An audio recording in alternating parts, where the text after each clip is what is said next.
Grandma, please, you have to leave, now. Her voice was low, urgent. Abigail never spoke like that. Margaret Bennett froze in the middle of her son's luxurious living room, wine glass trembling in her hand. Something about her granddaughter's eyes, wide, terrified, pierced through the warm haze of celebration. It was Ethan's 40th birthday, a night filled with expensive wine, glowing compliments, and a suspiciously generous toast about new beginnings. Margaret thought it was about family, but now Abigail was pulling her gently toward the door, whispering faster. "They want you drunk. They're trying to make you sign something. I heard them, upstairs." The music swelled behind her. Laughter rang from the kitchen. Margaret looked at her son, then at her daughter-in-law, both smiling too widely. She had seconds to choose. Stay and trust what she thought she knew, or walk away and trust the only voice that had never betrayed her. Margaret Bennett had lived her life in service of love, quiet, resilient, and stubborn in all the right ways. After her husband died suddenly when Ethan was just 8, she had no time to grieve. Bills didn't pause for sorrow. The mortgage didn't wait for her tears to dry. So she rolled up her sleeves, packed lunches before dawn, worked 2 jobs, and poured every ounce of strength into raising her only son. In the early years, their small house on Hawthorne Lane was filled with quiet nights and the crackle of old vinyl records. Margaret taught Ethan how to cook scrambled eggs, how to budget a weekly allowance, and how to fight back without raising a fist. Every spelling bee win, every B+ in math, she celebrated like he'd won the Nobel. When Ethan was accepted into college on a partial scholarship, Margaret sold her wedding ring and dipped into her emergency fund to cover the rest. It wasn't just money, it was belief. Belief that if she gave him just enough, he would fly. And fly he did, or so it seemed. After college, Ethan entered real estate, flashing a charming smile and speaking of big dreams. Margaret watched with cautious pride as he launched project after project. He wore tailored suits and carried leather briefcases, yet always called her Mama, in that soft, affectionate tone that made her heart swell. But over the years, the dreams grew riskier and the phone calls came with a pattern. "Just a little boost, Mama. I've got a surefire deal. It's different this time." Margaret had heard that refrain before. Miami condos, cryptocurrency mining rigs, a gourmet food truck that vanished in 93 days. Still, when he asked, she gave. Not because she believed the deals would work, but because she remembered Ethan at 6 years old, scraping knees in the driveway, crying for her comfort. Now at 68, Margaret lived in a cozy craftsman cottage on the edge of town, filled with hand-stitched quilts and the scent of dried lavender. Her retirement fund had thinned, yet Ethan returned again. Last Tuesday, in fact. He came in briskly without knocking, just like always. His smile was wider than usual, nervous around the edges. "Mom," he began, dropping onto her floral love seat. "I've got something big. Huge, actually." She paused in the kitchen, stirring a pot of vegetable stew. "I'm listening," she said cautiously. "It's a new development firm, real land, real partners, no gimmicks this time. They're already working with 3 city planners."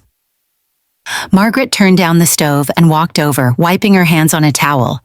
She'd seen this look before, charm wrapped in desperation. "I've told you before, Ethan, I'm not in the position to—" "It's not just for me," he interrupted, eyes gleaming with a practiced sincerity. "Celeste is pregnant." That made Margaret stop. She blinked. "What?" Ethan nodded, letting the moment sink in. "She's 2 months along. We haven't told anyone. We were going to wait. But this investment, it's for stability, for our child's future." For a moment, Margaret's heart did what hearts often do. It overrode her mind. She imagined a small child toddling through her living room, giggling, calling her Nana. She thought of baby booties and bedtime stories, of new beginnings. Ethan leaned forward. "Just this once, Mom. 20,000, that's all I need. It'll double in 6 months. Margaret sighed and sat across from him. Her knees ached more these days, and the cushion sank deeper than expected. She stared at him, the boy she raised, the man she barely recognized. "You said that about the condos," she said gently. Ethan's jaw tensed. "That was years ago. I've learned a lot since then." She looked down at her lap, fingers twisting the edge of her sweater. Her silence stretched long enough for Ethan to fidget. I wouldn't ask, he added softly, if it wasn't for the baby. And there it was, the dagger cloaked in sentiment. He didn't need her money. He needed her guilt.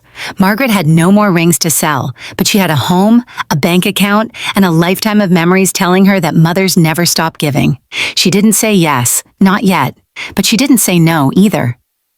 Let me think about it, she whispered. Ethan stood and kissed her forehead. You're the best, Mama. Always have been. And just like that, he was gone, leaving behind the scent of expensive cologne and the ache of decisions unspoken. Margaret didn't sleep much that night. She lay in bed, her fingers curled around the edge of her blanket, eyes fixed on the ceiling. The soft ticking of the wall clock felt louder than usual.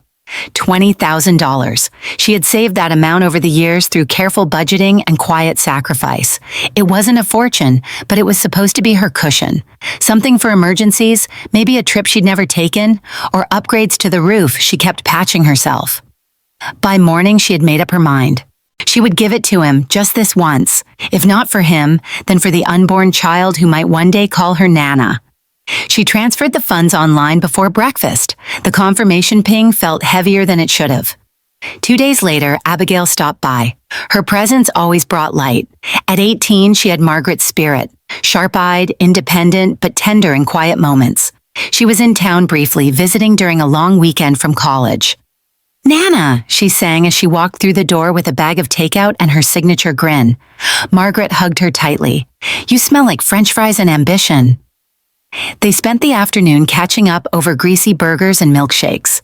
Abigail talked about psychology classes, group projects, and the dorm roommate who sang opera in the shower. Midway through lunch, Margaret's gaze softened. Your father says your mother is expecting. Abigail blinked, then slowly set down her drink. She is? That's what he told me, and there was a pause, small, but noticeable. Abigail shrugged. If it's true I hadn't heard, they've been acting weird lately. Weird how? Like, they're putting on a show. Mom suddenly hugs me in public. Dad talks about legacy and business. It's all a little forced. Margaret made a mental note of that. Maybe they're just excited. Maybe, Abigail said quietly, but her expression didn't match the word. That night, after Abigail left, Margaret sat by the window with her knitting, sipping chamomile tea. The night was cool, quiet. Streetlights cast golden puddles on the road. Then she noticed it. Her car. The front end looked odd, as if tilted slightly. Curious, she stepped outside in her slippers, robe clutched at the collar. Her breath fogged in the chilly air. As she approached the vehicle, her heart skipped. The front passenger tire was flat, completely deflated.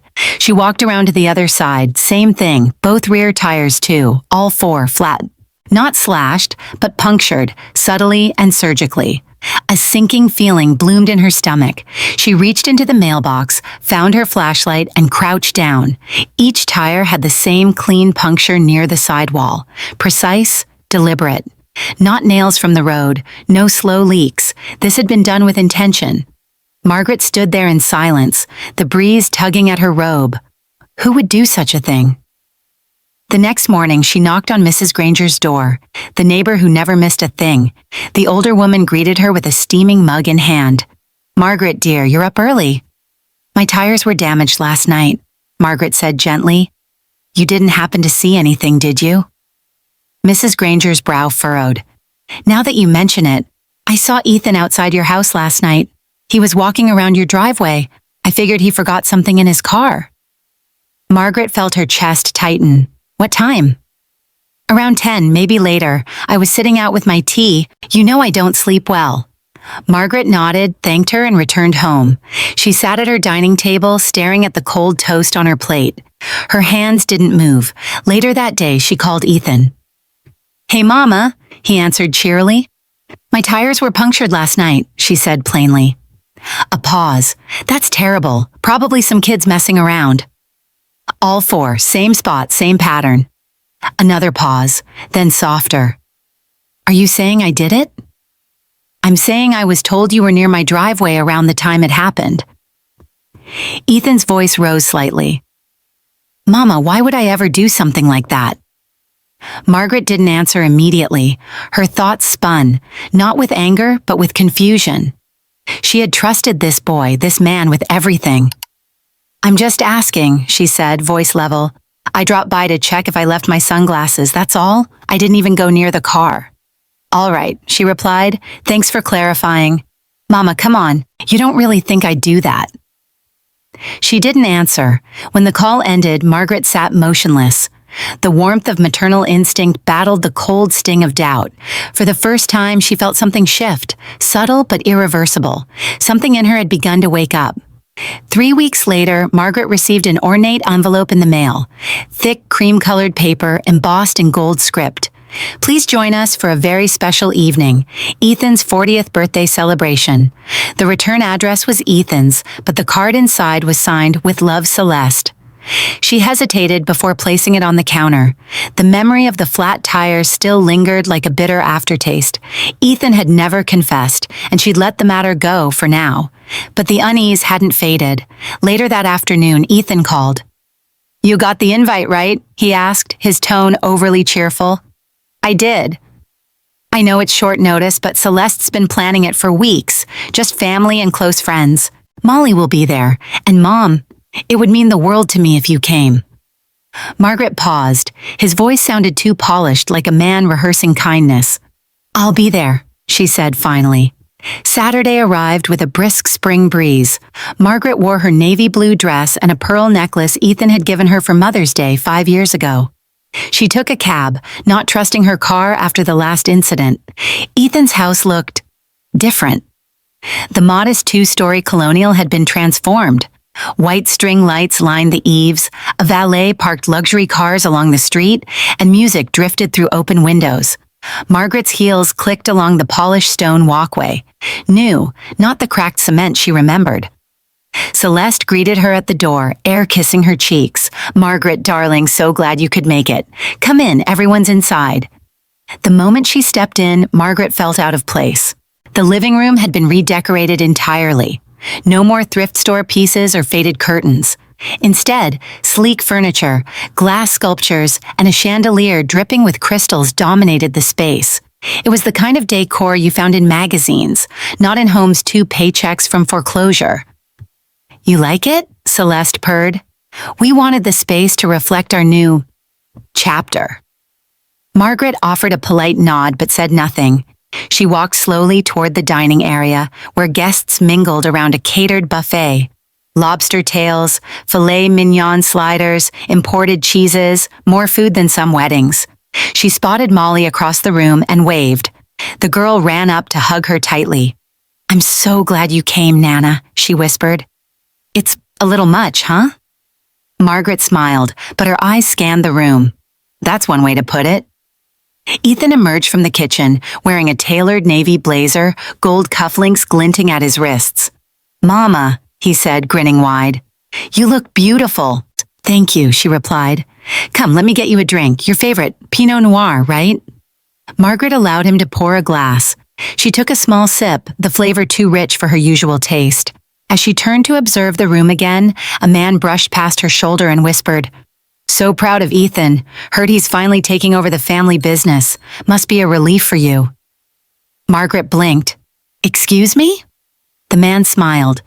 "He told us you're retiring, passing everything down to him. Perfect timing with that big contract he's closing." She stood motionless for a beat too long, wine glass forgotten in her hand. "He told you that?" "Of course. Said you were ready to step back. Sounds like a win-win." The man disappeared into the crowd, leaving Margaret rooted in place. She scanned the room again, Ethan laughing, Celeste chatting with a group of sharply dressed guests, waiters refilling champagne flutes. Everyone here looked like they belonged at a corporate gala, not a family dinner. What family business? What contract? She had no plans to retire. She had no contracts in progress, and Ethan certainly wasn't authorized to act on her behalf in any legal matter. Her gut twisted. She found her seat at the long dining table near the bay window, her name written in calligraphy on a gilded card. The wine tasted sour now. When Ethan returned with a refill, she asked quietly, "What's this about a contract?" His smile froze for a split second. "Oh, just some real estate thing. You know, people talk." Margaret's eyes narrowed. They said you're taking over my business. Come on, Mama, you know how people exaggerate. I may have mentioned your shop, how I might help run it someday, that's all. He laughed it off, but Margaret saw the flicker of annoyance behind his eyes. She set her wine down untouched. That twist, subtle, almost whispered, settled deep in her chest like a splinter. Margaret barely had time to process the stranger's comment about Ethan taking over her business before she felt a gentle tug on her sleeve. It was Abigail, her brows knit in a way Margaret had never seen before. The girl leaned in close, voice a whisper only Margaret could hear. "Nana," she murmured, "don't drink anything else. Please." Margaret blinked, startled by the sudden urgency in her tone. "What? Why?" I don't have proof," Abigail said quickly, glancing around. "Just trust me. Something's off tonight. Don't let them give you any more wine." Before Margaret could respond, Abigail was gone, vanishing back into the swirl of guests like smoke. Margaret remained still, her heartbeat suddenly louder than the jazz music floating through the air. Moments later, Ethan reappeared with a fresh glass of red. "There you are," he said brightly. "You disappeared on me. Try this. It's from that vineyard you loved in Oregon." She accepted the glass with a forced smile, but didn't drink. "I'm still working on the last one," she lied. Celeste materialized beside him, perfectly timed. Her designer dress shimmered under the chandeliers and she held 2 flutes of champagne in her hand. "You must come upstairs, Margaret. We've renovated the study. You'll be blown away." Ethan added, "It's where I'll be managing things, you know. Thought you'd like to see your legacy's new home base." Margaret stiffened. "Upstairs?" "Just a quick tour," Celeste said smoothly. "The new flooring came from Italy, and we finally installed those French doors you always loved." Margaret didn't move. Celeste tilted her head. "Something wrong?" "No," Margaret said slowly. "I'm just a little tired. Maybe later." Ethan chuckled, placing a hand on her shoulder. "Come on, Mama, just 5 minutes. We even have your favorite chair up there." Margaret caught it then, a fleeting glance exchanged between Ethan and Celeste. It was quick but unmistakable. A signal, anticipation, calculation. And then Celeste's smile tightened, just slightly. Her eyes scanned Margaret's nearly full wine glass.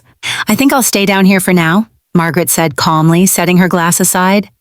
"Too many people I haven't seen in a while." Ethan's smile wavered. "Sure, no rush."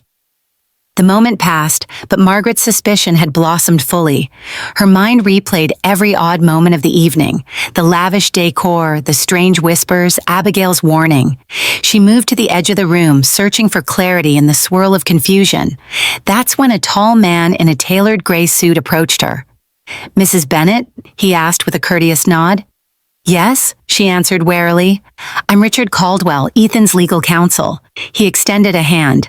She shook it, grip firm. "Pleasure." "I just wanted to follow up quickly. Ethan said you might have signed the transfer documents earlier this week, but I hadn't received them yet. Did you need a new copy?" Margaret froze. "Transfer documents?" Richard blinked. "Yes, the formal paperwork for assigning control of Bennett Designs to Ethan. You are still planning to go forward, correct?" Her voice came out colder than intended. "I never signed anything, nor did I agree to." The man's brows lifted in surprise. "I see. My apologies, I must have misunderstood." He moved away just as politely as he had arrived, leaving Margaret with her mouth slightly parted and her pulse quickening. She stood perfectly still, the music muffled around her like cotton pressed to her ears. Ethan had lied, to his lawyer, to his guests, perhaps even to himself. He had told people she had already agreed to give him the business. And now, everything tonight, the drinks, the upstairs invitation, the strange urgency, it all aligned into one devastating picture. It hadn't been a party, it was a setup. Ethan and Celeste hadn't invited her here to celebrate. They'd invited her to close a deal, one they had no right to demand. Across the room, she saw Abigail watching her intently, worry etched into every line of her young face. Margaret gave her the smallest nod, a signal of understanding. The truth was clear now, and the only question left was how far Ethan was willing to go. Margaret had barely taken 3 steps toward the front hallway when Abigail appeared again, this time without a smile. The girl gripped her grandmother's hand with surprising strength, her expression pale and unreadable. "Nana," she whispered, voice trembling. "You have to leave, now." Margaret blinked. What are you talking about?" "Don't ask questions, just trust me, please." The room still buzzed behind them, glasses clinking, laughter rising in polite waves. But Abigail's urgency cut through the illusion like a blade.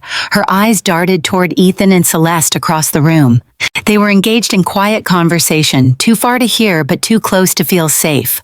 Margaret tried to steady her breathing. "Abby, what's going on?" "Later," Abigail hissed. "Just go, right now, before they try anything else." Something in her voice, something raw and fearful, struck Margaret harder than any accusation. She didn't argue. She didn't ask for more proof. She simply nodded. Without saying goodbye, without finishing her wine, Margaret walked toward the front door. Her movements felt rehearsed, automatic. Her purse was still by the coat rack, and her coat still held the scent of lilacs and garden soil. Outside, the night air hit her like a slap. Cool, sobering. The music dimmed as the door shut behind her. She pulled out her phone and called a taxi. 10 minutes later, headlights rolled up the street, and Margaret climbed into the back seat of a silver sedan. The driver, a middle-aged man with kind eyes, glanced at her through the rearview mirror. "Home." She nodded wordlessly. As the car pulled away from Ethan's house, Margaret sat in stunned silence, her reflection faint in the dark window. She watched the party shrink behind her, a house glowing with deceit, wrapped in silk and lies. Her mind buzzed with fragments, the wine, the lawyer, the repeated insistence on going upstairs. Her son's smile. She clutched her purse like a lifeline. This couldn't be real. Ethan, her Ethan, who used to fall asleep on her lap during thunderstorms, who once cried when his pet goldfish died. He wouldn't do this. He couldn't. But the evidence, stacked quietly throughout the evening, said otherwise. The taxi turned onto Maple Street, headlights casting fleeting shadows of tree branches on the pavement. Margaret rubbed her hands together to shake off the chill, but her fingers wouldn't stop trembling. Back home, she paid the fare, offered a quiet "thank you," and stepped onto her porch. The porch light flickered on automatically, illuminating her familiar front door. It looked unchanged, safe, but she didn't feel safe anymore, not in her own mind. Inside, the house was warm, too warm. She dropped her purse on the entry table and sat in her favorite armchair without removing her coat. Her thoughts were spinning faster than her breathing could keep up. She needed to know more. She needed to be sure. She dialed Abigail. Her granddaughter picked up immediately. "Nana, are you okay?" "I'm home," Margaret said. "Tell me everything, please." There was a pause, a door closing, muffled background sounds disappearing. "I overheard them last night," Abigail whispered. "They were in the kitchen. I couldn't sleep, and I went to get water. They didn't know I was there." "What did they say?" "They talked about getting you drunk, about showing you something upstairs. Mom said once you were softened, they'd bring out the papers. Dad said he'd explain it like a routine business thing, make it feel small." Margaret's chest felt tight. "Papers?" "Transfer papers," Abigail said, "for the company. Dad said if you signed it tonight, they could use it Monday to secure some deal. Something about collateral. He said you'd be too tired or confused to ask questions if they timed it right." Margaret felt her heart thump in her throat. "Are you certain?" "I wouldn't lie to you," Abigail replied. "I didn't understand all of it, but I knew it wasn't right. That's why I told you not to drink. That's why I told you to leave." Margaret closed her eyes. Her hand drifted toward the unopened wine glass, still sitting on her kitchen counter from last night. She pictured the men and women at the party, smiling, sipping champagne, oblivious, or worse, complicit. "They tried to steal everything," she whispered. "I'm so sorry, Nana," Abigail said, her voice breaking. "I didn't know how to stop them." "You did," Margaret said softly. "You did exactly what you needed to do." For the first time in hours, tears burned behind Margaret's eyes. But they didn't fall. She was too stunned, too cold. "I'm proud of you," she added. "You saved me tonight." "I love you, Nana." "I love you too, sweetheart." When the call ended, Margaret sat in silence, her thoughts no longer spinning but sharpening. Her sadness hadn't disappeared. It had transformed into resolve. Margaret didn't sleep. After the call with Abigail, she remained in her chair, the living room dimly lit by the reading lamp that cast long shadows across the carpet. Her tea had gone cold, untouched. Her thoughts spun in slow, heavy loops, each one landing like a dull ache behind her ribs. At some point, around 3 a.m, she rose quietly and walked to her study. The filing cabinet resisted slightly before opening, as if even it didn't want to revisit the past. Margaret pulled out the thin stack labeled Ethan Investments. It wasn't much, just a trail of failed ventures and unpaid promises. Receipts, handwritten notes, one bank transfer after another. Always urgent, always temporary, always ending in silence. She flipped past them and reached for the birthday invitation, still sitting on her desk. Thick paper, elegant gold trim. She hadn't noticed it before, but something now stood out. The RSVP card. In tiny print on the back was a note. Please arrive early for a private family business matter. Her blood ran cold. She flipped it over again. The name of the hosting entity was Bennett Family Legacy LLC, a company she'd never heard of. She examined the envelope again, this time under the light. And there it was, faint embossing beneath the return address. The words authorization of witness signatory documents. Dressed up but unmistakable. This wasn't an invitation. It was a cover, a trap disguised as celebration. Margaret placed the card aside like it was poisoned and stood slowly, every joint aching. She walked outside onto the porch, the pre-dawn air sharp with dew. Her car sat in the driveway, still as a tomb. She approached cautiously, crouched beside the front tire. The replacement rubber was new, but the memory of the damage lingered. She'd had them changed, but never investigated. Tonight she brought her flashlight. She scanned the ground carefully and found one near the gutter, a small, rusty roofing nail. She recognized it instantly. Thick shank, flat head, exactly like the kind Ethan had used during summer projects in her backyard years ago when he'd helped her build the garden shed.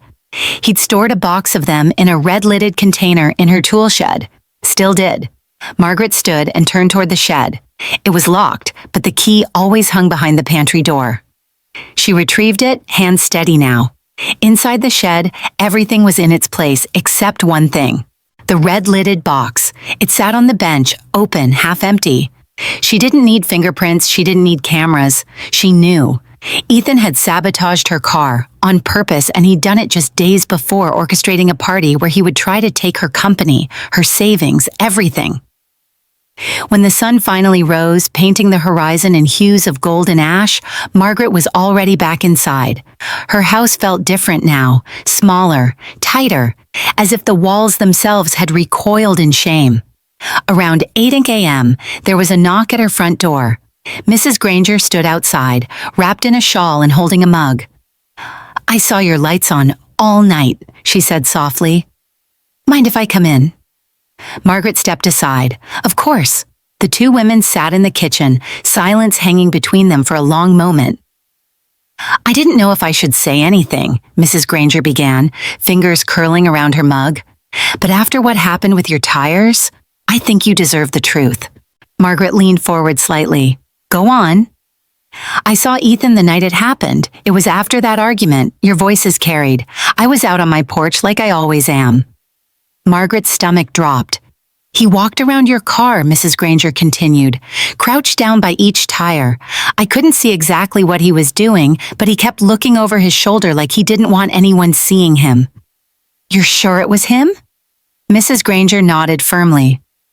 "I've known that boy since he was in diapers. It was him." Margaret's hands tightened around her tea. "I thought maybe he was fixing something," Mrs. Granger said. "But the way he moved, so deliberate, it didn't feel right." Margaret nodded slowly. "Thank you for telling me." Mrs. Granger placed a hand on hers. "You've always protected him, Margaret. But this isn't about protection anymore." After she left, Margaret sat in stillness. The pieces were now undeniable. Ethan had punctured her tires, lied to her face, brought her to a party under false pretenses, plied her with alcohol, and had lawyers waiting in the wings to seize control of her life's work. In that moment, the ache in her chest deepened, not from betrayal, but from the realization of something far more devastating. She wasn't his mother anymore, not to Ethan. She was a resource, a tool, a vault to be emptied, and she had just seen how far he'd go to crack it open. The day after Mrs. Granger's visit, Margaret didn't open her blinds. She didn't make coffee or turn on the morning news like she usually did. Instead, she went straight to the back room, the one that used to be a guest bedroom, now converted into a makeshift archive. The smell of paper and time lingered in the air. Dust particles floated like slow snowflakes in the beams of light slicing through the curtains. She pulled open the old metal filing cabinet. It creaked like an old man with secrets. Margaret had kept everything. It wasn't out of spite, at least not initially. It was habit, a discipline from decades of running a design business. Contracts, receipts, email printouts. She never threw anything away, and that included everything related to Ethan's financial ventures. She crouched down and pulled out the drawer marked Ethan Projects. It was heavier than she remembered. Manila folders crammed tight, each one labeled with a year or a keyword. Florida Condos, 2017, Green Tech Solar, 2019, Napa Wine Startup, 2021. She carried the whole stack to the kitchen table and began sorting. Some papers she hadn't looked at in years, but now, with fresh eyes and raw pain, she saw them differently. What once looked like poor judgment now read like manipulation, like pattern. In each folder, Margaret saw a familiar cycle. Ethan made a pitch, often passionate, sometimes desperate. She hesitated. He pressed harder. There were always promises, always urgency, then failure, silence, another scheme. She highlighted everything: dates, amounts, names of co-investors, any documents Ethan had signed or asked her to sign. Hours passed. She worked through lunch, skipped dinner. She didn't notice the time until the sky outside began to darken again. That evening, she made 3 phone calls. Quiet, measured, untraceable. The first went to a man named Robert Lang. Years ago, Ethan had convinced him to co-invest in a luxury dog spa chain in Austin. Robert had sunk $40,000 into it. Margaret remembered the day Ethan had come to her, glowing with confidence and charts. Robert hadn't spoken to her since. But when she explained why she was calling, his voice cooled. "You're telling me you have documentation?" "I have everything," Margaret replied. "Contracts, wire transfers, emails." There was a pause, then, "Send it, you have my email?" "I do." The second call went to a woman named Dana Richards, a retired interior designer who had once admired Margaret's business sense. Ethan had pulled her into a green energy startup with promises of triple returns. She'd lost $22,000. "Why now?" Dana asked. "Because he's still doing it," Margaret said. "And this time, he tried it on me." Dana exhaled sharply. "I knew something was wrong with that boy." The third call, however, was different. The voice on the other end was slow, deliberate. "Margaret Bennett," he said. "Haven't heard that name in a while." "Hello, Thomas," she replied. Thomas Whitley had once been one of Ethan's biggest supporters. He'd invested in a luxury condo flip in Nevada, $60,000. When the developer vanished, Ethan had blamed external market forces. Thomas hadn't bought it. "I still have that folder," Margaret said, "with all the communications." "Are you saying," Thomas asked, voice tightening, "you have proof?" "I believe so. There are emails where Ethan references delays, despite knowing about lawsuits against the developer. I have deposit receipts, too. They line up with the timeline." There was a long silence. "If I can prove fraud," Thomas said carefully, "I can sue. I've got a lawyer who's just been waiting for something tangible. I'll send you scans tomorrow. Make sure they're time-stamped." "They are." When the call ended, Margaret sat in silence. It wasn't revenge, not exactly. It was truth. The son she once knew had become someone else. Someone dangerous not just to her, but to others. And if he was going to treat her like a stepping stone, then it was time to make sure he never had the chance again. She gathered the folders, organized them into 3 piles, and began scanning every page. Each document carried the weight of the past and the key to reclaiming her dignity. The next morning, Margaret brewed her tea but didn't drink it. She sat at her kitchen table, her laptop open, her printer humming softly beside her. The sun filtered through the curtains in muted gold, casting a warm glow across the stack of printed documents she'd organized the night before. Today wasn't about Ethan. Today was about Celeste. Margaret clicked through a series of public databases and professional directories until she found the listing for Pinnacle Financial Consulting, the firm where Celeste had worked for 6 years. Her title was impressive: Senior Client Relationship Strategist. A role that required, above all else, trust. Margaret knew that trust in finance wasn't just a courtesy, it was currency. And Celeste had tried to weaponize hers against a vulnerable, aging mother-in-law. Margaret moved with deliberate care. She drafted a letter, not an accusation, but a summary of facts. She described the birthday party. She explained the setup, the drinks, the push to move upstairs, the sudden mention of legal documents. She included photos of the forged-looking RSVP envelope and the embossed letterhead that resembled legal authorization. She described overhearing from guests that Ethan was already in control of the business. Most importantly, she referenced the clear financial conflict: a licensed financial advisor aiding a family member in what appeared to be a manipulation of an elderly woman's estate, using professional knowledge and leverage to engineer personal gain. Margaret attached documentation, names, dates, descriptions. She signed it simply, a concerned party with supporting evidence. Then she saved the file, printed 2 copies, and sealed each in a plain manila envelope. She didn't use her return address. Instead, she drove to a small courier office in the next county over. Anonymity was easier to maintain outside her neighborhood. The clerk behind the desk was young, disinterested. He didn't ask questions as she paid in cash for premium anonymous delivery. "One goes to the HR department," Margaret said, sliding the envelope across the counter. "The other to the compliance division." "Tracking numbers?" She shook her head. "I won't need them." It was done. By the time she returned home, the sky had turned overcast, threatening rain. She didn't turn on music. She didn't clean or distract herself. She simply sat in her living room, listening to the hum of the refrigerator and the occasional creak of the floorboards, as if the house itself was adjusting to her resolve. 2 days passed. Margaret didn't call Ethan. She didn't answer his texts, which began with, "Are you okay?" and quickly evolved into, "You're overreacting," and then, "Don't do anything stupid." She deleted each message without reading the full thread. She had no need for his version anymore. Then on Thursday morning, the phone rang, a number she didn't recognize. She let it ring twice before answering. "Hello? Margaret?" She blinked. "Yes?" "It's Janice. Janice Ortega from the book club. We haven't spoken in ages." Margaret straightened in her chair. "Janice, of course. It's been what, 3 years?" "Longer, maybe. Listen, I hope it's okay that I called. Well, I thought you should hear this from someone you know."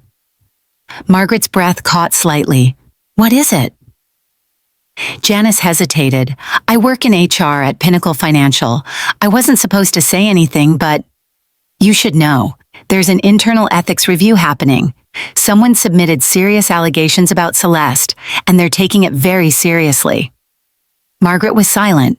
Janice continued, "I'm not part of the review team, but I've seen the activity around her file. The partners are involved.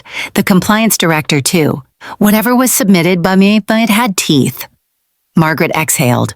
Not in relief, not in triumph, just air. "Thank you for telling me," she said quietly. "I don't know what happened," Janice added gently, "but I always admired how you carried yourself. And if she did something wrong, I'm glad someone said something." They ended the call with vague promises to catch up, both knowing they never would. Margaret set the phone down and stared at the floor. The silence was overwhelming, not oppressive, but dense, heavy with the weight of everything unsaid, everything now understood. Celeste was under investigation. The same woman who had poured her wine with false affection, who had stood by her husband while plotting to strip Margaret of her life's work, was finally facing accountability. But there was no joy in it, no relief, just a strange, hollow ache. Justice didn't come with fanfare. It didn't feel like victory. It felt like a whisper in a house that had seen too much noise. That afternoon, Margaret walked into her garden and sat among the hydrangeas. They were blooming late this year, full, pale blue, soft as memory. She touched one with her fingertip, the petals cool and delicate. This silence, she realized, was the sound of truth doing its work, and it was louder than anything Ethan or Celeste could ever say again. It was Saturday morning when they came. Margaret had just stepped onto her porch with a cup of black tea still steaming when she saw Ethan's car pull into the driveway faster than necessary. The tires screeched slightly as he braked. Celeste was in the passenger seat, face already flushed with tension. They didn't look like a couple arriving for a family visit. They looked like storm clouds rolling in. Margaret didn't flinch. She took a small sip and waited. The car doors slammed in unison. Ethan was first up the walkway. "Mom, what the hell did you do?" Celeste followed closely behind, high heels crunching over gravel. "This is harassment," she spat before they even reached the steps. "You've crossed a line, Margaret." Margaret raised an eyebrow. "Good morning." Ethan ignored the pleasantry. "I just got off the phone with Thomas Whitley. You sent him documents? You went digging through old files and aired private family matters to the entire business community?" Margaret didn't stand. She didn't run. She simply motioned to the small chair across from her. "If you're going to shout, at least sit down while you do it." Ethan looked like he might explode, but Celeste, always more calculated, nudged him with her elbow and they both sat, albeit stiffly like the chairs might burn.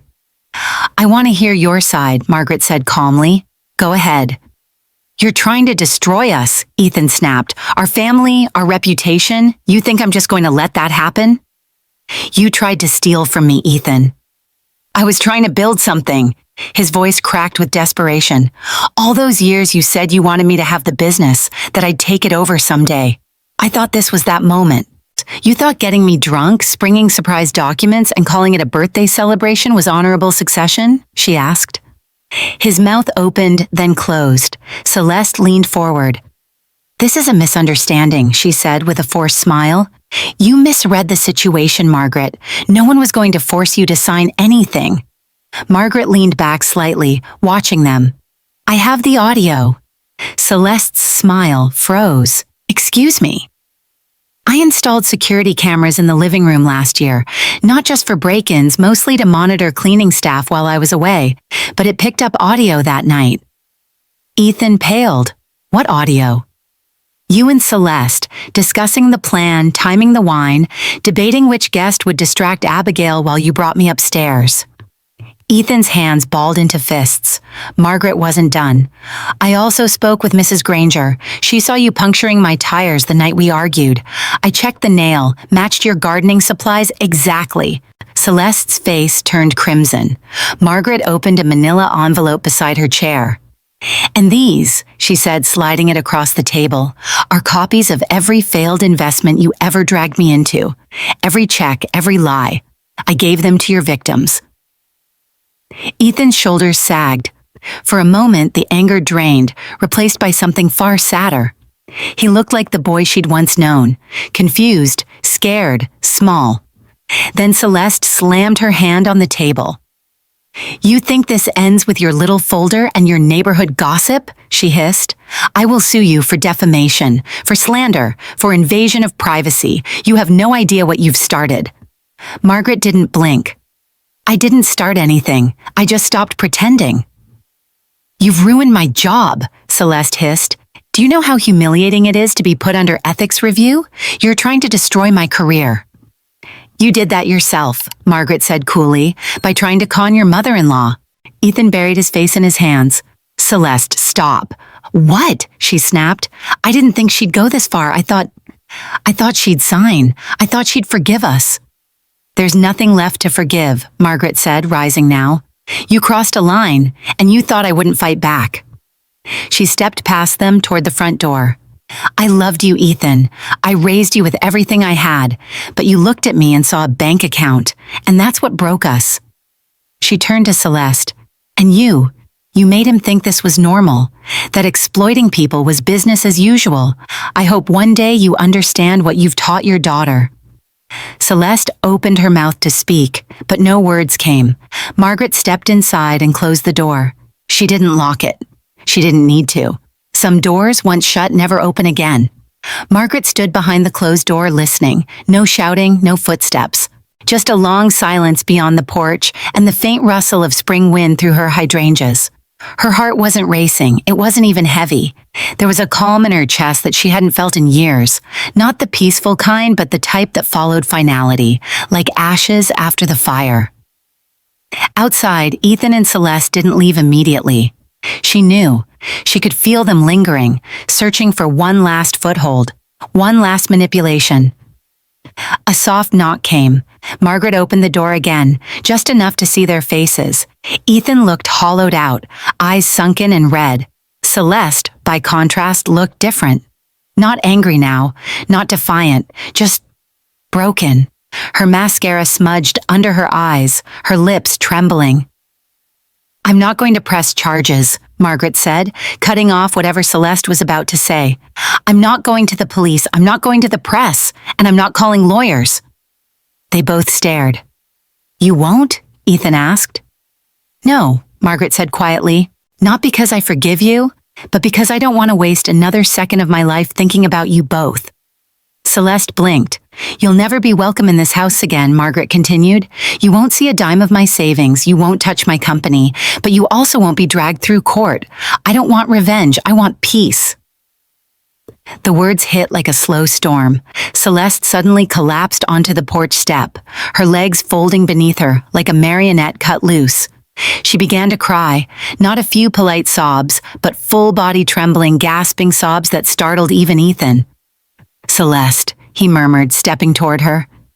She shook her head violently, clutching her chest.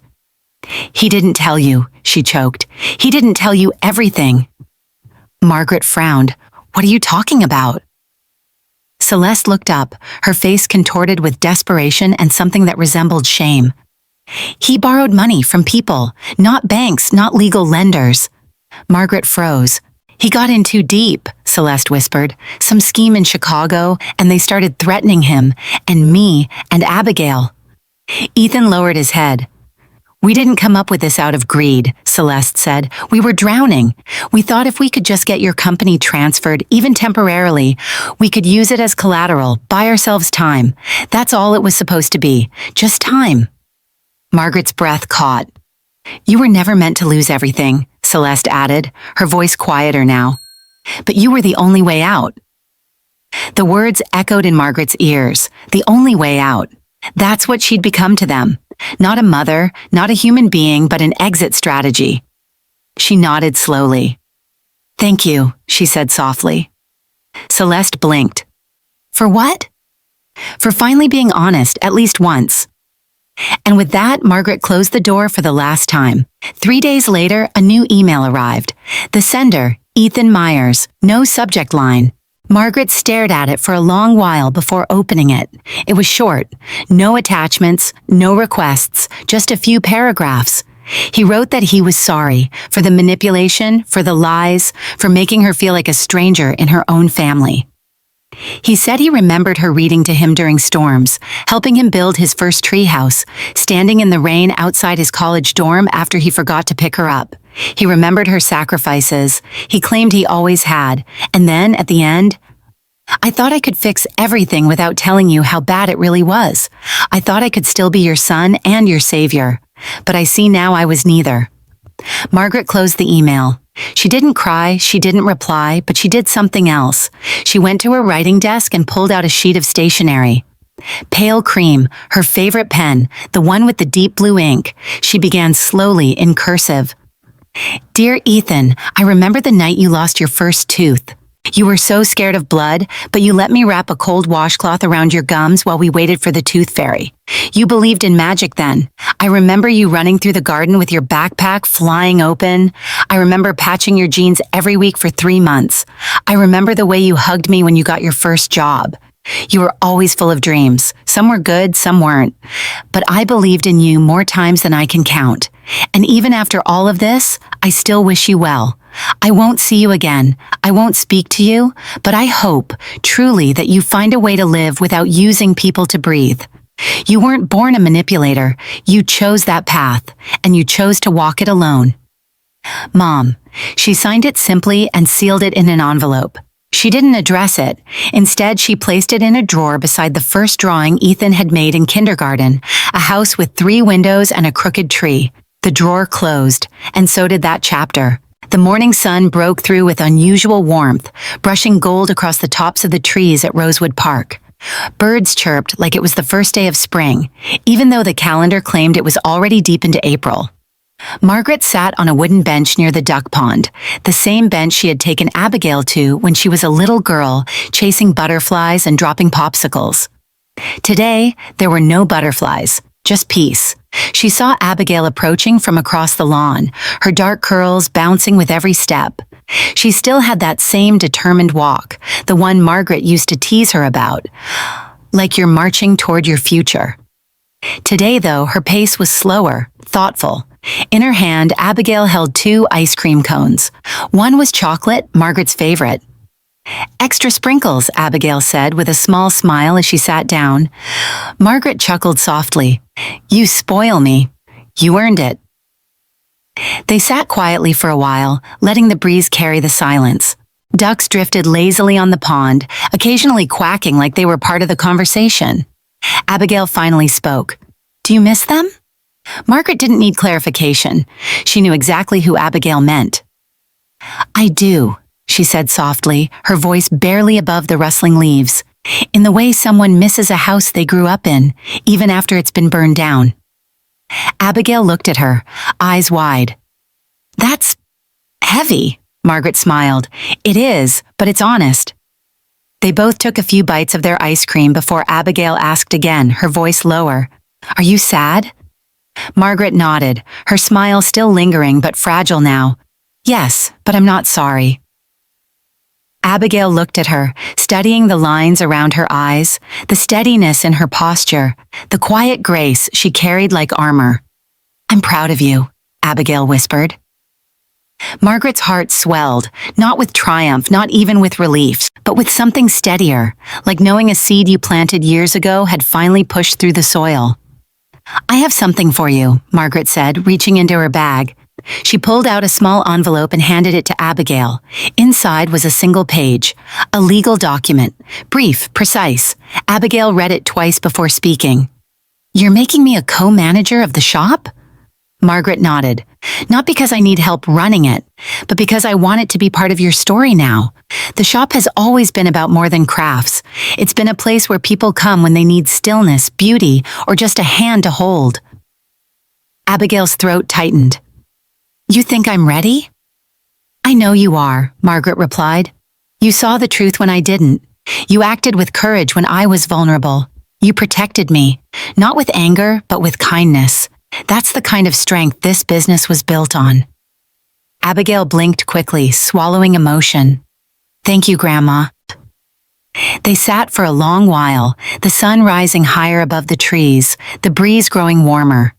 The world moved on around them, dogs barking, joggers passing, children squealing over lost balloons, but their bench felt like a different universe, one held together by truth, legacy, and healing. Finally, Margaret stood, stretching a little. "Walk with me?" she asked. Abigail nodded. As they walked along the path that curved through the park's edge, Margaret glanced at her granddaughter, who walked tall now. Not a child, not quite an adult, but something stronger. Someone who had seen too much and stood anyway. "You know," Margaret said thoughtfully, "I used to think legacy was about money, about businesses and property and keeping things in the family." Abigail looked up. "And now?" "Now I think legacy is about choices, the hard ones, the ones that cost you peace but protect your soul."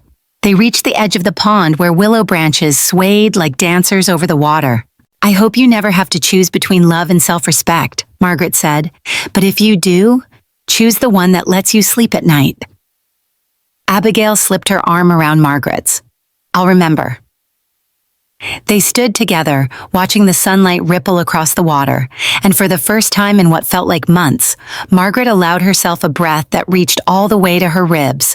Not just a sigh, but a release. The final sunrise had come, and it brought with it something no courtroom, apology, or bank account ever could. Peace. The house was quiet when Margaret returned.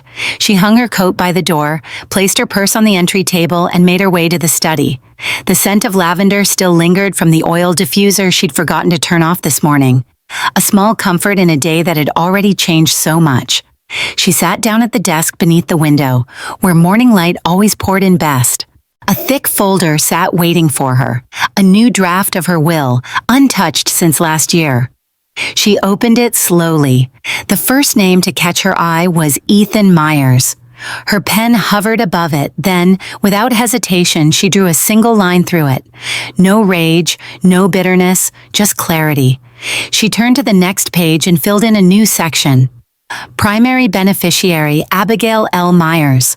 There were other details, property clauses, the shop's succession plan, instructions for the care of her garden, even the collection of antique embroidery needles she had kept since her 20s. But the most important change was already done. Ethan was no longer heir to anything, not to the business, the house, or even her name in the ledger of memory. And Abigail, steady, kind Abigail, would carry forward everything worth keeping. Margaret signed the new will and sealed it. She didn't feel lighter or triumphant, just still. She brewed her tea, poured it into her favorite ceramic cup, and sat by the window. The sunlight filtered through her lace curtains and danced on the steam rising from the cup. It hit the amber liquid just right, turning it almost gold. The quiet wrapped around her like a shawl, not to hide from the world, but to step fully into it, alone and whole. She took a sip and closed her eyes. Then came the knock. It was soft, hesitant, more like a question than a demand. When she opened the door, no one stood there. Just a small package on the mat, wrapped in brown paper and tied with twine. No return address. But the handwriting on the label was unmistakable. Ethan's. She carried it inside, hands steady. At the kitchen table, she peeled back the wrapping slowly, revealing a small box and a single envelope atop it. She opened the letter first. It wasn't long. The ink was dark, the handwriting familiar. Even after everything, it hadn't changed. "Dear Mom, I don't expect you to read this, or keep it. I just needed to send it. I found something in the attic of the old house last week, something I thought had been lost decades ago. It's a copy of the adoption certificate, the one you filed when I was just a baby, the one where you became my mother not by blood but by choice. You kept it all these years. I never knew. But seeing your signature there beside my name, it made me remember who I used to be, who I was before ambition turned to desperation. I know I can't come back. I know I broke something that can't be mended, but I needed you to know this. I remember the roots. I remember who gave me a home, love, always. Ethan." Margaret's fingers rested gently on the edge of the page. She didn't cry. She didn't speak. She folded the letter and slid it back into the envelope. Then she turned to the box. Inside, wrapped in soft cloth, was the original certificate. Yellowed at the edges, the ink slightly faded. Her own handwriting from 4 decades ago still legible. Margaret Louise Bennett, legal guardian permanent. She remembered that day. She'd walked out of the courthouse with baby Ethan in her arms, not knowing what the years would bring. Only certain that she would give him everything, and she had. Now, all that remained was truth. Margaret rose from the table, took the box and letter, and placed them gently in the drawer beside her will. Not as a keepsake, not as forgiveness, but as acknowledgement, as the last thread in a story already told. Then she opened the back door and stepped into her garden. The sun had climbed higher now, warming the petals of her tulips. Bees hovered lazily above the lavender. The soil was soft beneath her feet, ready for a new planting.